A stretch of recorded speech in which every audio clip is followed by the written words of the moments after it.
ராவணன் வந்து சீதாதேவியை கடத்திட்டு போயிடுறாங்க. இதனால் வந்து லக்ஷ்மணனும் ராமனும் சீதாதேவியை தேடி ரிஷ்யமுக பர்வத வரையும் வந்து சுக்ரீவனுடன் நட்பு கொண்டு அனுமன் அங்கே தான் அனுமனை சந்திக்கிறாங்க. வாயுபுத்திரன் மாருதியை வந்து சந்திக்கிறாங்க. இப்போ வந்து எல்லாரோடையும் சுக்ரீவனுடன் நட்பு ஏற்பட்டுருச்சு. அப்போது அவங்க எல்லாரும் சேர்ந்து சீதாதேவியை தேடணும் அப்படின்னு முயற்சியில் இறங்குறாங்க. அப்போ குழுவாக கொஞ்சம் பேராக வந்து அங்கே கொஞ்சம் இங்கே கொஞ்சம்னு சில பேர் கூட்டமாக வந்து ஒவ்வொரு திசையை நோக்கி போகிறாங்க சீதாதேவியை கண்டுபிடிப்பதற்காக. இதில் தெற்கு நோக்கி செல்பவர்களில் வந்து முக்கியமானவர்கள் ஜாம்பவானோட தலைமையில் வந்து மாருதி, அங்கதன் எல்லாரும் சேர்ந்து தெற்கு நோக்கி போகிறாங்க. அப்படி போகும்போது அவங்க வந்து அப்போ தெற்கு சமுத்திரக்கரையை, அதாவது மகேந்திரகிரி மலைத்தொடரை வந்து அடைஞ்சிடுறாங்க. அதற்கு மேலே எப்படி போவது, சீத்தையை எங்கு தேடுவது, பேசாமல் ஜடாயு உயிர் நீத்தது போல நம்மளும் உயிர் நீத்தரலாம் அப்படின்னு வானரங்கள் எல்லாரும் பேசி கொண்டிருக்கும்போது ஜடாயுவோட நாமத்தை கேட்ட உடனே அங்கே சம்பாதி அப்படிங்கிற ஒரு வயதான கழுகு அவர் வந்து கேட்குறாரு. அவர் வந்து ஜடாயுவோட சகோதரர். இந்த மாதிரி ஜடாயு பற்றி பேசுகிறீங்களே அப்படின்னு கேட்டப்போ அவங்க ராம காரியமாக செல்கிறாங்க, ராம கைங்கரியத்துக்காக இந்த மாதிரி சீதாதேவியை தேடி செல்கிறாங்க அப்படின்னு தெரிஞ்ச உடனே ஆஹா, நம்ம ராம காரியத்துக்காக ஜடாயு உயிர் நீத்ததை தெரிஞ்சு அவர் மிகவும் வருத்தப்பட்டு சந்தோஷப்படுகிறார். பிறகு தன்னுடைய வயதான ரொம்ப ஒரு மாதிரி சிறிய கண்களால், அவருக்கு ரொம்ப வயதாயிருச்சு இருந்தாலும் அவர் வந்து அந்த கண்களால் வந்து தொலைநோக்கு பார்வையாக பார்க்குறாரு. அப்படி பார்க்கும்போது தூரத்தில் இலங்கையில் சிறை வச்சிருக்கிறதா சீதாதேவி சிறை வச்சிருக்காங்க அப்படின்னு சொல்கிறாங்க. தன்னுடைய இடுங்கிய கண்களில் தெற்கு நோக்கி பார்க்குறாரு. அப்போ இலங்கையில் சீத்தையை பார்க்கிறார். இது 100 யோஜனை நீளமுள்ள கடலை தாண்டி நம்ம இலங்கைக்கு போய் அவங்கள சீதாதேவியை பார்க்கணும், சீதாதேவியை மீட்டு கொண்டு வரணும். இது எப்படி சாத்தியம் அப்படின்னு சொல்லி எல்லாரும் வந்து நினச்சிட்டு இருக்கும்போது இது பணியை முடிக்கக்கூடிய தகுதியும் வீரமும் பராக்கிரமும் இருப்பது மாருதிக்கு தான், ஆஞ்சநேயருக்கு தான் அப்படின்னு எல்லாரும் முடிவு செஞ்சு அவரை தெற்கு நோக்கி இலங்கைக்கு பயணம் செய்யணும் அப்படின்னு வேண்டிக்கிறாங்க. அனுமார் வந்து தன்னுடைய பலம் அறியாதவர். அவர் பலத்தை பற்றி ஜாம்பவான் எடுத்துரைக்கிறார். அதனால் அவர் தான் வந்து தெற்கு நோக்கி இலங்கையை 100 யோஜனை தூரமுள்ள கடலை கடந்து சீதாதேவியை பார்க்க போகிறாங்க. இதை பற்றின விளக்கம் தான் இந்த சுந்தரகாண்டத்தில் இருக்குது. இந்த காண்டத்தில் தூதனும் பதிவிரதையும் நடந்து கொள்ள வேண்டிய தர்மங்கள் வந்து சொல்லப்படுது. இது சுந்தரகாண்டம் அப்படின்னு சொல்கிறாங்க அப்படின்னா, சுந்தரம் அப்படின்னா ரொம்ப அழகு அப்படின்னு அர்த்தம். இதில் மிகவும் அழகு வாய்ந்த பதிவிரதையா தன்மையை வந்து காத்து கொண்டிருக்கின்ற சீதாதேவியை பற்றி சொல்கிறோம். அப்புறம் சுந்தரமான ராமனை பற்றியும் மிகவும் உயர்வாக சொல்லப்பட்டிருக்கு. அது எல்லாத்துக்கும் மேலே சுந்தரமான ஆஞ்சநேயருடைய பராக்கிரமம் இதில் இருக்குது. இப்படி எல்லா வகையிலும் மிகவும் மேன்மையான காண்டமாக இந்த சுந்தரகாண்டம் விளங்குது. ராமாயணம் என்ற மாலையில் நடுநாயகமாக ரத்தினம் போல் ஆஞ்சநேயர் விளங்குகிறார். இந்த காண்டத்தில் முதல் முடிவு வரையிலும் ஆஞ்சநேயரே கதாநாயகனாக இருக்கிறார். அதனால தான் இது சுந்தரகாண்டம் அப்படின்னு பெயர் பெற்றுச்சு. அவருடைய பலம், பராக்கிரமம், புத்தி, மகிமை, வீரியம் முதலியவைகளை வர்ணிக்கப்படுகின்றன. இதில் சீதா பிராட்டிக்கு அவர் பிராணதானம் செய்தார் என்று சொல்லியிருப்பதாலும் நீ செய்த உபகாரத்திற்கு நான் பதில் செய்ய சக்தியற்றவன் என்று பெருமாளும் பிராட்டியும் தெரிவிப்பதாலும் ஆஞ்சநேயருடைய சரித்திரத்தை சொல்லும் இந்த காண்டமே சுந்தரமானது. அதனால தான் இது சுந்தரகாண்டம் அப்படின்னு பெயர் பெற்றதாக சொல்கிறாங்க.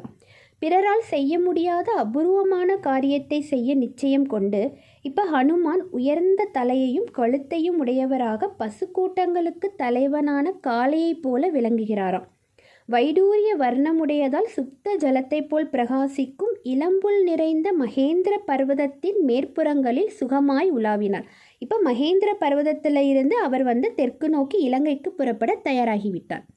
அப்போ என்ன பண்ணுறாரு அப்படின்னா, தனக்கு ஆச்சாரியரான சூரிய பகவானுக்கும் தான் கற்ற ஐந்திர வியாகரணத்தை செய்த மகேந்திரனுக்கும் தன் பிதாவான வாயு பகவானுக்கும் தனக்கு அபூர்வமான வரங்களை அளித்த பிரம்மதேவருக்கும் எல்லாற்றுக்கும் வந்து அவர் வந்து முதல்ல வந்து வணக்கம் கைகூப்பி வந்தனம் செய்கிறார். கிழக்கு முகமாய் நின்று தன் தகப்பனான வாயு பகவானை கைகூப்பி நமஸ்கரித்து மிகுந்த சாமர்த்தியமுள்ள மாருதி தெற்கு திரும்பி தன் ரூபத்தை வளரச் செய்கிறாராம். இப்போ வானர சிரேஷ்டர்கள் எல்லாரும் ஆச்சரியமாக பார்த்துட்ருக்காங்க. ராமனுக்கு க்ஷேமம் விருத்தியாவதற்காக பருவ காலங்களில் சமுத்திரம் பொங்குவது போல வளர்ந்து கொண்டே போகிறார். அளவற்ற சரீரத்தை உடையவராய் கடலை கடக்க விரும்பி கைகளாலும் கால்களாலும் அந்த மலையை அழுத்தினார். அப்போது அந்த மலை ஒரு முகூர்த்த காலம் வரையில் கிடுகிடுன்னு நடுங்கிட்டான். அந்த அளவு அவர் ஓங்கி வளர்ந்து நிற்கிறாரு. அந்த 100 யோஜனையுள்ள கடலை கடக்கணும் இல்லையா, அதுக்காக. இப்போ வாயு வேகமுள்ள ராமபானம் தடையில்லாமல் எப்படி போகுமோ அப்படி ராவணனால் ஆளப்பட்ட லங்கைக்கு அவர் போவதா சபதம் சொல்கிறாரு. ஒருவேளை அங்கே ஜானகியை காணாவிட்டால் அந்த வேகத்துடன் தேவலோகத்திற்கு போவேன். அங்கேயும் அவளை காணாவிட்டால் கொஞ்சம் கூட சிரமம் இல்லாமல் ராட்சசராஜனான ராவணனை பிடித்து கட்டி இங்கே கொண்டு வருவேன். உத்தேசித்த காரியத்தை எப்படியாவது முடித்து கொண்டு சீதையுடன் திரும்பி வருவேன், அல்லது ராவணனுடைய லங்கையை வேருடன் பெயர்த்து கொண்டு வருவேன் அப்படின்னு சபதம் செஞ்சுட்டு அதிவேகமாக ஆகாசத்தில் கிளம்பி அவர் போகிறாரு. 2 கைகளையும் நீட்டிக்கொண்டு அவர் வாயு மார்க்கத்தில் போகும்போது மலைச்சிகரத்திலிருந்து கிளப்பும் 5 தலை நாகங்களைப் போல அவர் தோன்றினாராம். அப்படி வேகமாக அவர் கடலை கடந்து போய்கொண்டிருக்கிறார். நீண்ட வேகத்தை உடைய அஞ்ஞானபுரத்தின் வடக்கிலிருந்து தெற்கே போகும் சூரியனைப் போலவும் அப்படி வேகமாக போகும்போது அவர் மார்பின் காற்று வேகத்தால் மலை போன்ற அலைகளை அடித்து தள்ளி கொண்டு அந்த வானர சிரேஷ்டர் அதிவேகமாக கடலை தாண்டினாராம். மலைகளை போன்ற அலைகளை இழுத்து கொண்டு போகும் அந்த ராமதூதன் ஆகாசத்தையும் பூமியையும் பிரிப்பவரைப் போல தாவி பறந்து போய்கொண்டிருக்கிறதா சொல்கிறாங்க. இப்படி அதிவேகமாக அவர் சமுத்திரத்தை தாண்டி போய்கொண்டிருக்கும் போது தேவர்களும் தானவர்களும் கந்தர்வர்களும் புஷ்பமாரி பொழியிறாங்களாம். ஏன்னா ராமகாரியத்தின் பொருட்டு வானர சிரேஷ்டன் சூரியனின் உஷ்டமான கிரகணங்களால் கூட சிரமப்படுத்தாமல் போயிட்டுருக்காராம். அப்போ அவர் சிரமப்படுத்தக்கூடாது அப்படிங்கிறதுக்காக வாயு பகவான் அவர் மேலே குளிர்ச்சியாக வீசிக்கொண்டிருக்கிறார். மகரிஷிகள் ஸ்தோத்திரம் சொல்கிறாங்க. தேவர்களும் கந்தர்வர்களும் அந்த மகாவீரியசாலியை கொண்டாடினார்களாம். இந்த வானர சிரேஷ்டன் சிரமமில்லாமல் மகாவேகமாய் ஆகாசத்தில் செல்வதைக் கண்டு நாகர்கள், யக்ஷர்கள், திக்பாலகர்கள், பல ராட்சசர்களும் விபுதர்களும் கருடர்களும் அவரை புகழ்ந்து பாராட்டுறாங்களாம். இப்போ அந்த மாதிரி அவர் போய்கொண்டிருக்கும் போது நிறைய தடைகளையும் சில அனுபவங்களையும் அவர் முதல்ல சந்திக்கிறாரு. இதில் முதல்ல சந்திக்கிறது சமுத்திரராஜன். சமுத்திரராஜன் இஷ்வாகு குலத்தை மரியாதை ஏன்னா சமுத்திரராஜனை கடந்து தான் போய்கொண்டிருக்கிறார் இல்லையா, அதனால் அவர் இஷ்வாகு குலத்தை மரியாதை செய்ய விரும்புகிறாரு. ஏன்னா இஷ்வாகு குலத்தை சேர்ந்த ஒரு சகர மகாராஜனால் தான் இவர் வெட்டப்பட்டாராம். இப்போல்லாம் 6 குலம் முதலியவற்றை வெட்டுறாங்க, அதே பெருசாக நினைக்கிறாங்க.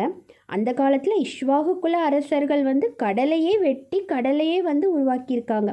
அப்படிப்பட்ட இஷ்வாகு குலத்தில் பிறந்த ராமனுடைய தூதன் அல்லவா, அதனால் அவர் சிரமப்படக்கூடாது, அப்படி அவர் இளைப்பாரி செல்ல வேண்டும் அப்படிங்கிறதுக்காக அவர் என்ன பண்ணுறாரா, அவருடைய சமுத்திர ஜலத்தில் தங்க சிகரங்களுடன் மறைந்திருக்கும் மைனாக பர்வதத்தை பார்த்து சொல்கிறாரா, இந்த மாதிரி நீ ராம காரியத்துக்காக அனுமார் போய்கொண்டிருக்கிறார், அவர் சிரம பரிகாரம் செய்து கொள்ள வேண்டும், அதுக்காக அவருக்கு உதவி செய் எழுந்திரி பர்வதராஜனே அப்படின்னு சொல்கிறாராம்.